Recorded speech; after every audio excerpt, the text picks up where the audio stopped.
Well, I'm glad I'm finally here today. Yeah. All right, so we're going to start from the beginning, the conversation Okay. with you. Okay. So about you, everything about you. Okay. Dennis, Nana, Accurate. Dennis, Nana, well, you know that. Mm-hmm. What do you want to know? So when you're testing a girl for the first time, she just tell me about you. It's very open, so you need to ask specific questions. What do you want to know? Okay, so life before Hitler. Mm-hmm. Life before Hitmaker was kind of fun in a sense because I was a free spirit. I used to like sing any kind of song I wanted to sing. I used to go anywhere I wanted to go to, do anything I wanted to do. That was the fun part. But the work part was the fact that like I had to, in addition to school, I was in uni. Then, in addition to school, I had to like go be performing other places to make like small coins to like help upkeep and things. Although yeah, my mom and my brother were taking care of me, but you know, as boys, they always want more. So I knew that if I wanted more, I needed to work for it. So I used to like play gigs and everywhere I possibly could, weddings, um, restaurants, pubs, and all of that. Performing little, maybe I guess I'm supposed to CDs or 100 CDs. When was this? This was in 2000, between 2013, 2014, 2015. Yeah, that was what I used to do. Yeah, in addition to that, and there used to be the show on campus called Moonlight Cafe. Yeah, I used to perform on that. It's a live band show. We used to go to campus from Legon to Tech to UCC performing live band, and I used to still do covers on the internet, like small. It's refreshing to see that a lot of people are getting recognition from Twitter and the internet right now, and it just reminds me of the long time ago when I used to like put my covers out there on Twitter and stuff and get recognition. So it started like that for me until 2015 when MJ Hitmaker came in the way, and then boom.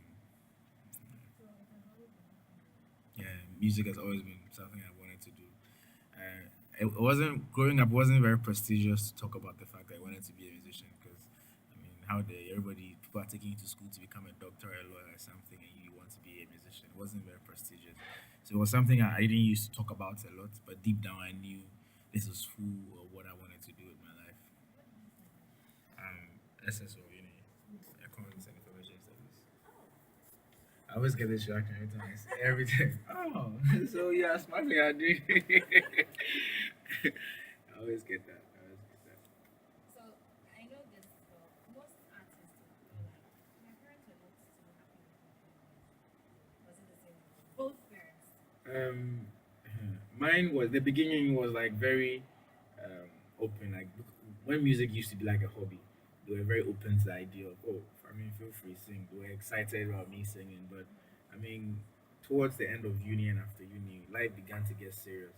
So as usual, I mean, I understand the concern that they were wondering, like now you're done with uni, what do you want to do with your life? Now you need to get serious. So there was that bit of concern then, and there was a bit of like do something, like go to the office, that kind of thing, cut your hair down. Like that wasn't me. I tried because I did my national service for like a whole year. Where I had to cut my hair down, wear a shirt and tie and trousers. Like nah, that's depressing. It was. I mean, no respect to anybody who is doing that, but we're all different. You get me? So somebody to someone that is what they love to do. For me, that wasn't it. So I had to like sit my folks down, talk to them like, you want the best for me, right? And God give me a talent for a purpose. I cannot take this talent and go and sit in the office every time. I'm like, no, you can combine it, and I'm like, no, it's not possible. Because when you go to a 9 to 5 and you close from work at 5, you're tired. You get to the studio at 6 or 7. Your mind is very tired to even be in a creative space. So it was very tough. But after service, the talk had to be hard, and then they all understood and gave me their blessings, and here we are.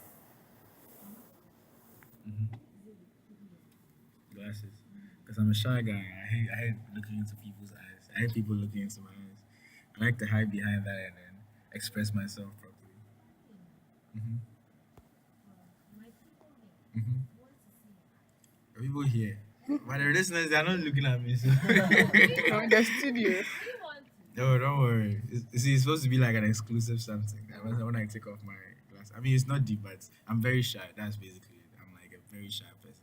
Contrary to what you know of seeing of me doing on stage, I'm a very, very shy person. So like, I like to like cover my eye and do my corner. Yeah. All right, so KiDi and Hitman. Okay. Did you guys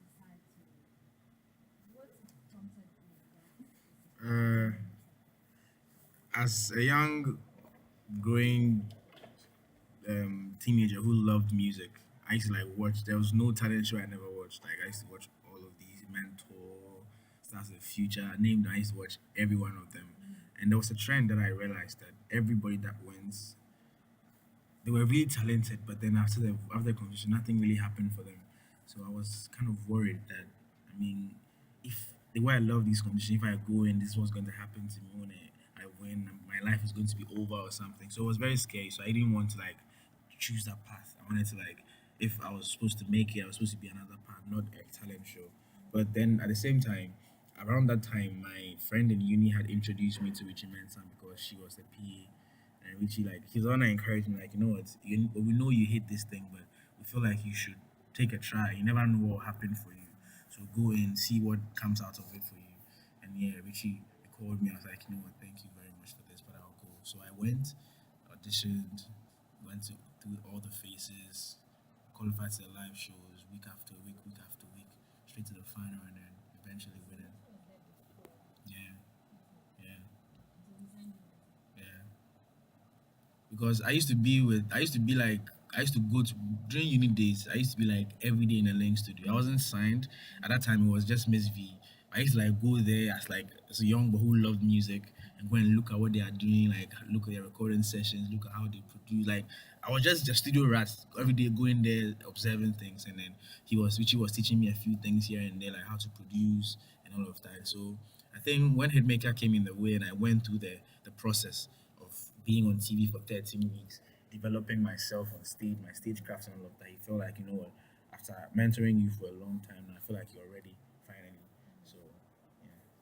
How was working with Richie is a perfectionist, just like me. So it's very sometimes it's very like we always have an idea of what we want, but in the long run, I know the team always wants the best. So whenever the best comes out, we all recognize this is the best. And I mean, it's a whole family there, and I appreciate everybody and their input and like the encouragement and the pushing, they push us to do more and all of that. Yeah, it's a very amazing experience working with Richie and the whole Links team.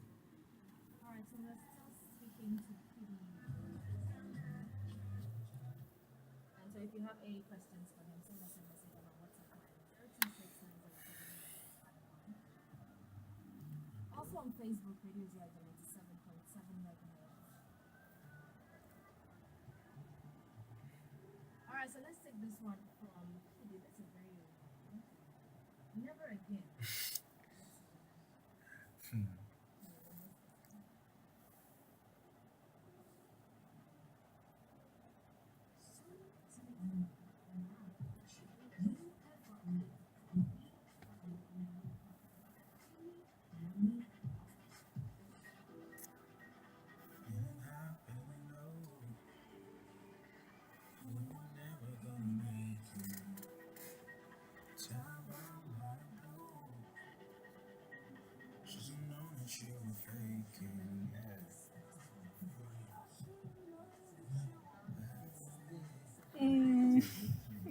Rob.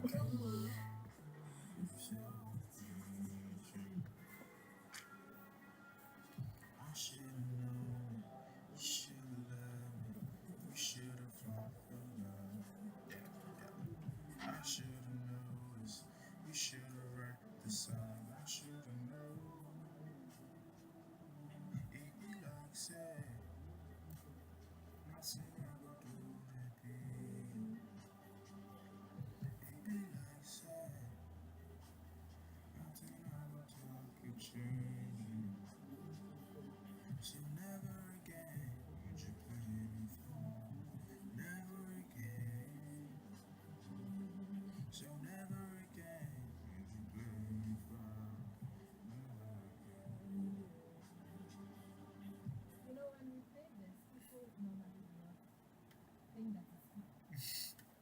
Would you sing along to it? This is KiDi before the KiDi. Yes, this was like the kind of music I used to do back then, R&B. So Why change it? Why change it? I actually, if you look at it critically, I didn't really change.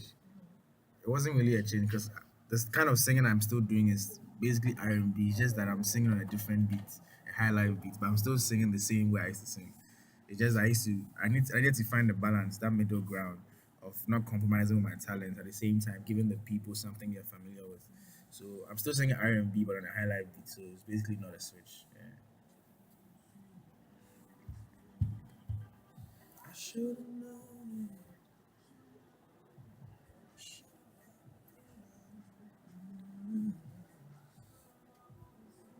it. I should have known. It be like say, until I go to there be you. It be like say, until I go talk or change you. So never again to play me for again. So never again. Never again. Feelings not as sure. Baby, if I know to, my heart no begin where you to play, play. All the times we had you do me bad, oh. I mean, like, I know the CEO, yeah. I should've known that you were bad for me. The way you came along and you sold me a dream. It be like, say, nothing I gonna do to be you. It be like, say, nothing I gonna do. All right, so that is KiDi. Never again to play me What for. year was it? This was 2015. It was the Hitmaker. This song was produced during the Hitmaker time. Yeah, thank you, thank you. People can relate to heartbreak a lot, so. Yes. Right. Okay. So let's get into it. But after Hitmaker, Mhm. then Links came in. Yes. You worked with Links. Yes. So do you think? It was, yeah, it was every a label How thing is. long? How long was Oh no, the contract. It was the time I signed. It was for 2 years, and it expired, and we renewed. Expired every time. Like, contract expire, you renew contract. Yeah, so that's what's been going on. Oh, it's the grace of God. okay? So let's start with Links. You know what time is that? I think it's very Is it? I haven't heard this. you've heard it. I haven't. No, How is she? she's fine. Yeah. I believe if anybody has questions for Miss V, it should be directed to Miss V. You're the No, MC. no, because I'm really tired of answering questions about Miss V, to be honest. Yeah. I mean, she's fine. So if like you have any questions for her, everybody knows her social media. You can like ask her and stuff. She's okay. She's good. She's good. There's nothing wrong with Miss V. All right, so we're still speaking to KiDi. If you have any questions for him, the number is 026907145. Now let's get into what you're doing. Okay. What is KiDi? Yeah. So 2017, we started off like very strong. 2018 followed up strong. Now 2019, and I feel like this year the team feels like yes, we're finally ready for an album. So I've been working on the album. The album is actually ready. We're shooting the video still, and yeah, in about a month or so, the album will be out. Full album, full 14-track album called Sugar will be out, and yeah, working on so many This year is like collaboration packed because like a lot of collaborations are coming, a lot of tours. Like we're kicking off our tour next week in the US. We're doing a lot of tours all around the world this year. So this year is like power packed year for me and the whole team. Any collaboration on the album? Yes, there are collaborations, but so far I haven't given out the names yet. We want to be ready with the track list so that we come out properly with it. So I haven't given. Nobody knows who's on the album yet. Yes, but fingers crossed. People are asking for a joint album. No. No, people didn't ask for it. People just asked for a collaboration, but we decided to do a joint EP. So it's actually Okay, so coming there's a joint EP coming to later in the year. Yeah. this year, Yes. aside the KiDi. Yes. It's an EP, so it's not an album. It's like a very short body of work. So yeah, later in the year, it's coming through. Fingers crossed for that one too. You have a new one now. Yes, Mr. Badman, Christian Kwesi, yeah. Okay, so everybody knows like the latter part of 2018, me and Kwesi released a song, "Don't Keep Me Waiting," and people like went crazy for the song. Like, "Cha, you guys need to give us another one."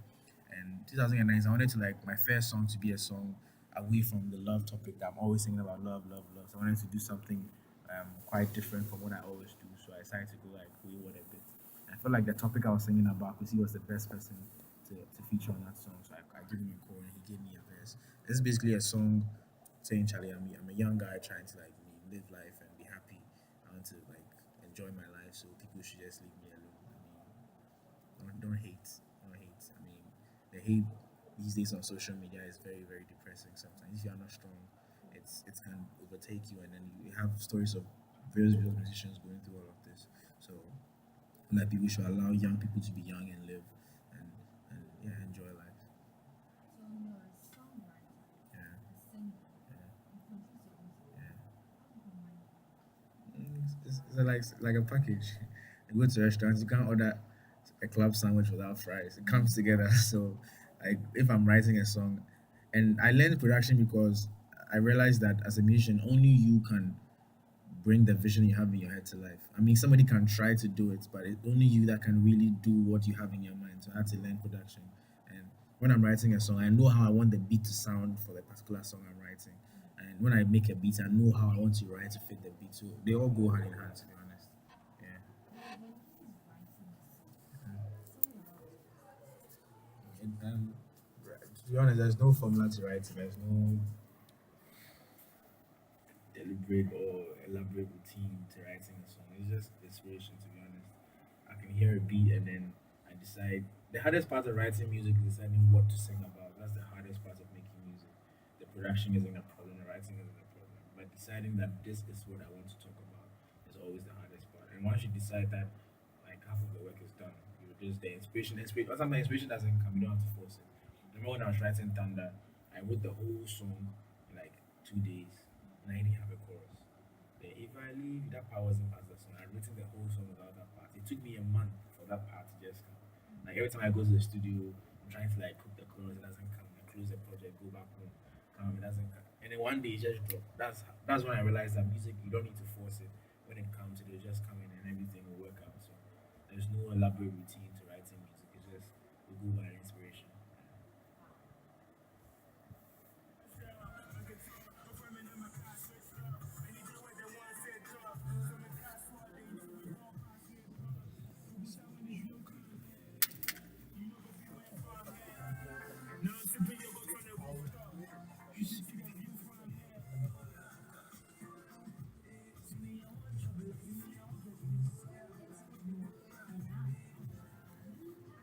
Alright, so this is KiDi, Mr. Badman, featuring Kosi Alpha.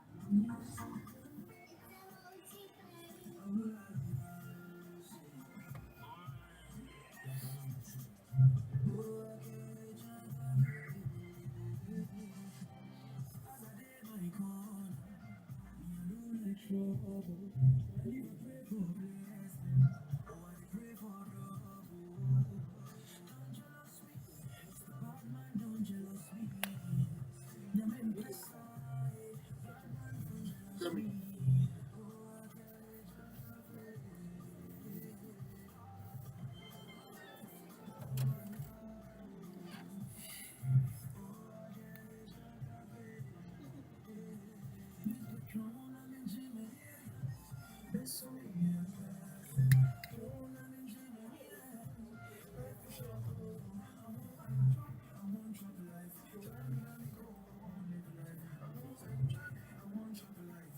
Alright, so that is Mr. Badman. If you have any questions, send us a message on our WhatsApp line at 026907189. On Facebook, it's Radio GIJ 97.7 megahertz.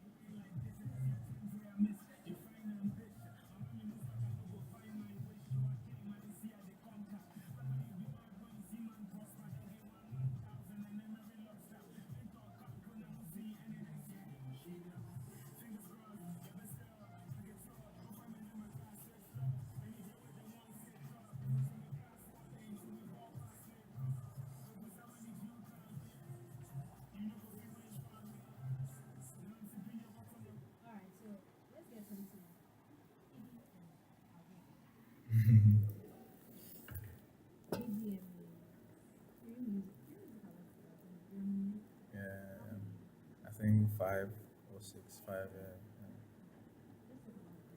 Okay. I have one award to my name.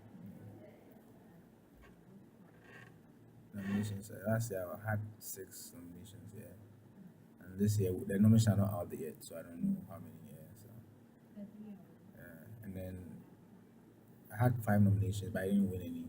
And then Afrima, I had 2 nominations and I won one.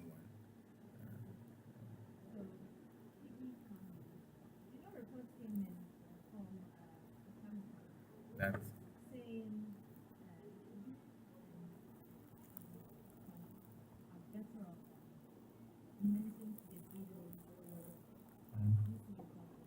no at all. There's no better than or greater than in this industry, to be honest. These are people who have worked years, consistently years to build themselves up to where they are. And as young growing artists, we can only endeavor or pray to reach the level they are and even do more than that. And but I feel like Ochame Kwame maybe he said in a different context that people took wrongly. But I think he knows as a veteran musician himself that it only will take years of consistent work to get to where they are and do more than they did.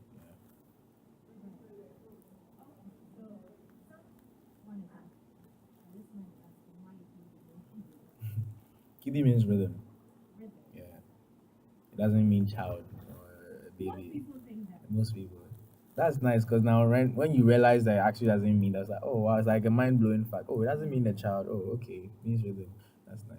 And it's the name of a drum in the Volta origin also. So it's a symbolic name. It's not just I'm trying to be a child forever. No. Not that. Mm-hmm. Mm-hmm. Yeah. This one is like somebody's some niggas personal personal question you want to know. What are they asking? No, I'm not dating. No, I wouldn't use my girlfriend for my video. No, at least not now. I don't know. It just doesn't feel unless maybe the song was for her and she's the only person that can play the role. Unless that, then I don't see the need.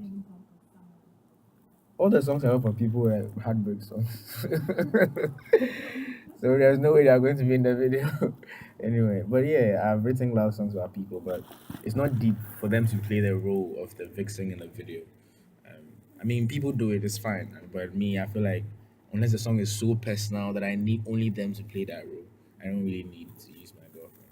And I need by this question means every girl I use for my video is my girlfriend. Eh? No, she's not. She's not my girlfriend.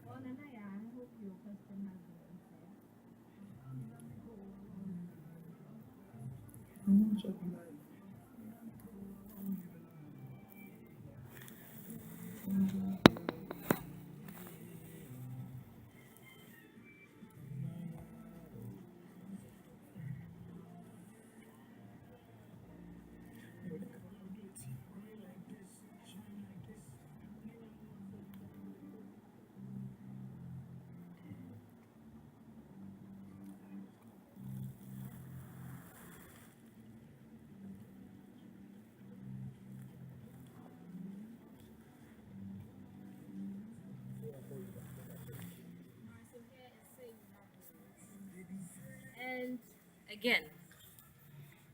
again, there's been reports. I mean, Reports. veteran, yes, rumors and reports come in Okay. really often, and this is from the veteran musicians. Some are saying that contemporary artists, not just you, so many of them use their music or sample their songs, and they don't, they're not informed. They don't ask for permission and anything. Do you ask for or sought for permission from any of them? No, I'm guilty of this offense to be honest. And I know we're supposed to do better with that. But sometimes we overlook these things because we live in a part of the world where it's not enforced. But we are all guilty and we should do better. But you know the right thing. Yeah. Why then don't you? Like I'm saying, we are guilty because we live in a part of the world where we overlook like the importance of actually seeking permission. So that's what I'm saying. I am guilty. We're supposed to do it, but we overlook it because oh, in Ghana it doesn't, but wish it's wrong, and we have to next time in You the you coming also years. you also said that getting the older musicians to collaborate with them on songs are difficult. Yeah. How difficult? Why It's, is it? it, I said that in the context of like, let me use somebody like, let me use my brother like Kusiata. He wants to work Kusiata in a song. He's like my mate, my colleague, so it's not difficult. When I go to a show, I'll meet him backstage. Mm-hmm. Like, oh, Kusi, let's do a song, we'll do it. But like the veterans, you don't see them walking around anyhow. Like you see them once in a while, and then you don't have access to them. You get it. So it's hard to like meet them and say, oh, we want to do a song together. That's what I said. It's not like every the other musicians that you can meet them backstage for a concert and just talk face to face with them. It's not like that with the veterans because see them once in a while. And I'm still like Kujenchi like this. You see Kujenchi until like 24th December. So that's the when you get the chance to meet Kujenchi and then talk to him and then yeah. So like in that context, it's hard to like. It's not as compared to our colleagues. It's not as easy as it is. Yeah. Who do we expect a collaboration from? Oh, plenty, And plenty. Me, I'll kill to have a conversation with all of these people. For example, I got the loom back again. And I remember last week, MTN High Life show, I got the chance to meet with Rapper backstage. We took a picture. He took my number, and I'm still waiting for the call to tell me, KiDi, let's enter studio right now. I'm just waiting because, I mean, these are people that have done a lot for the Ghanaian music, the high life music, and I would be very honored to be on a song with any of them, to be honest. And I'm looking forward to it.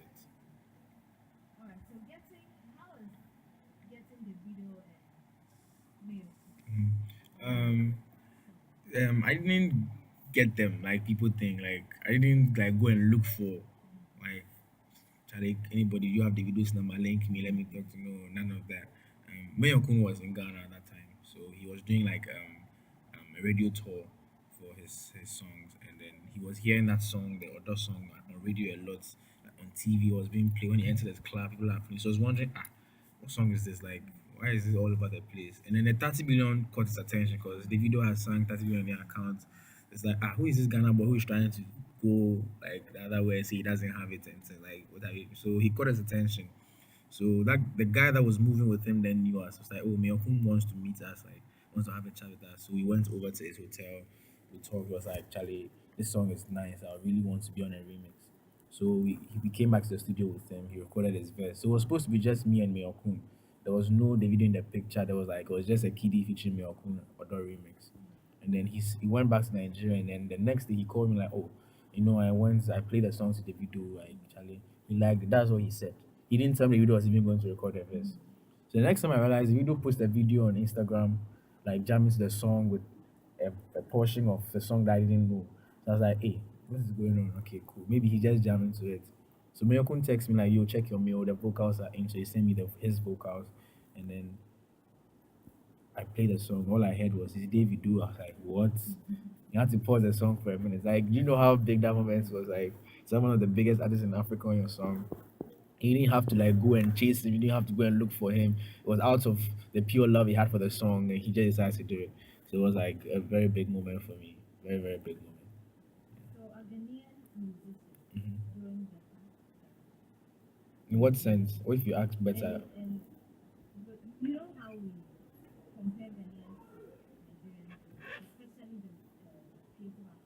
It's only the jollof that I know that is deep. But the rest, I don't. The jollof was that I know that is deep. Mhm. Mhm. Mhm. Mhm. Are they dominating our space? I'm not saying you are saying they are dominating, so are they really?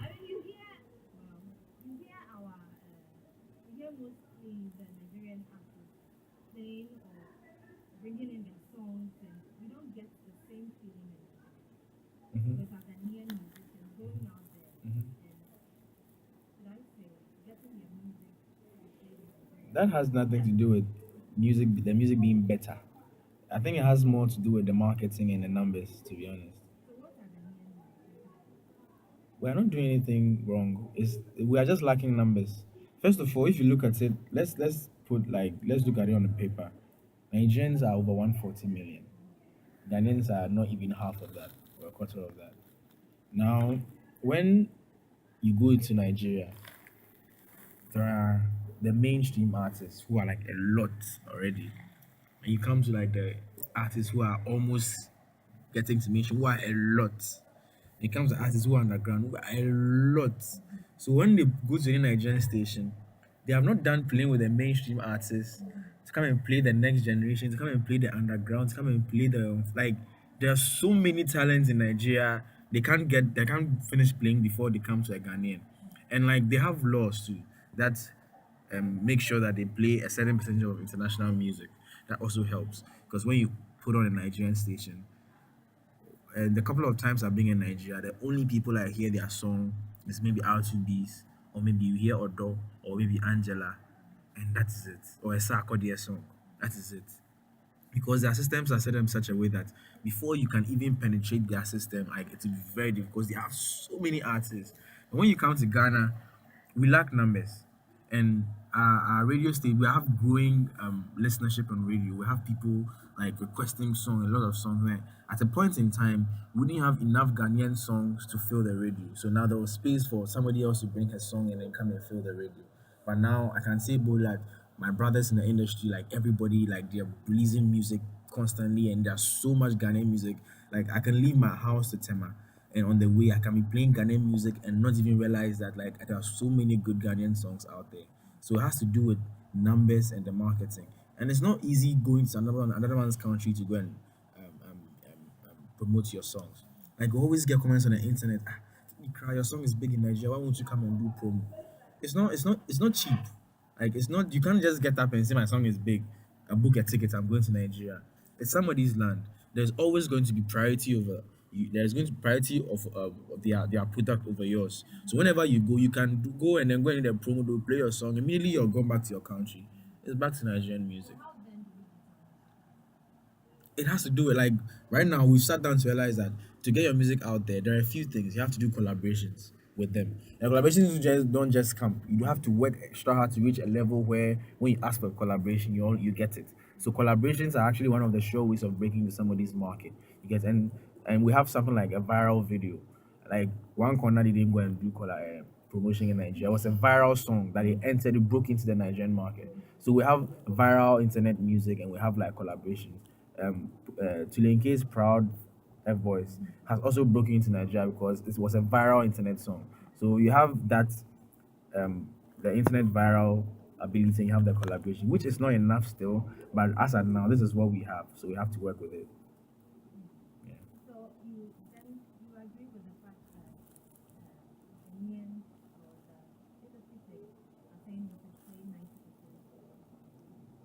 Yeah, that will help. That won't solve the problem, but that is a start. You get that is not that when we say okay, cool, now I come to play 90% guy. That won't solve all our problems in the industry, but that's a good start. You get it. That's just one slice of the pizza.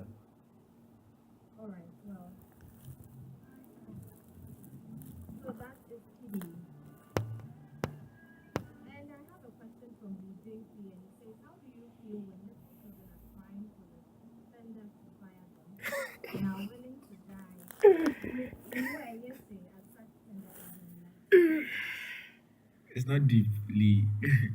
It's music. First of all, I did literature in school, high school, so I know a thing or two about exaggeration and hyperbole. It's I don't mean things literally. If I say or don't mean when she doesn't mean I want to die. I'm just trying to exaggerate the situation.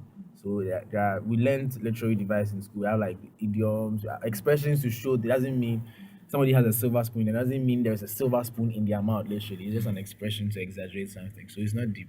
Like people are always trying to make it sound.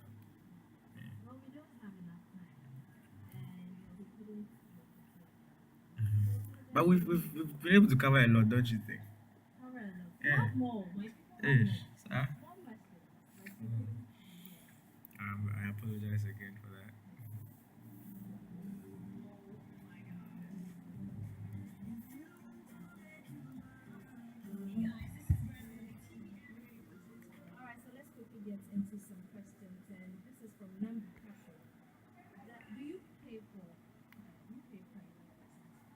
I've never paid Payola physically. Like I've never. The Payola I always pay is a good relationship with the DJ. That's I don't know about other people. I'm talking for myself. good relationship with people, making people feel respected and appreciated. I think that's actually the best payola than going and giving somebody money, because you can go and give somebody money to play your song and they'll play it for how long the money is supposed to last. Once the money is over, your song is gone. But once you have constant good relationship with all these DJs, you appreciate them. Like something we do a lot is beginning of the year. Most of the time, not all the time. Most of the times we say thank you. Go say thank you to all of these people, because that's actually one of the best payola you can ever get. People being appreciated for something they've done, playing a part in your success. It shouldn't, to be honest, because then what happens to the talented guy who doesn't have money to pay for his music to be played? You get it? So we should push for quality music on radio. I have a team that takes care of that, so I don't know. I don't involve myself in that. My job, that's why you're with the label and you have a team. You focus. My focus is on going to the studio and making good music, and there are people in other departments to make sure the other parts are also taken care of.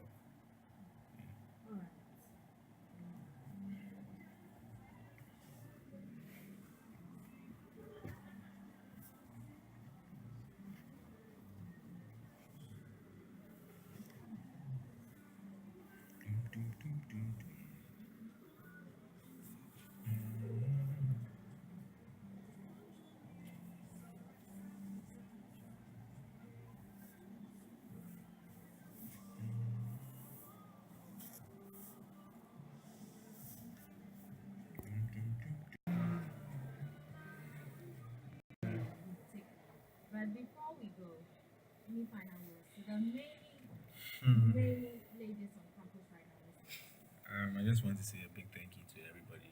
First of all, let me start here to you guys for having me today and dealing with my lateness and play my music. I really appreciate it. And to all the fans on campus, people who, those who like me, those who don't like me, thank you so much, because all of you, in a little way, help push me, and I'm so grateful. To everybody who is listening, God bless you, and have a good day.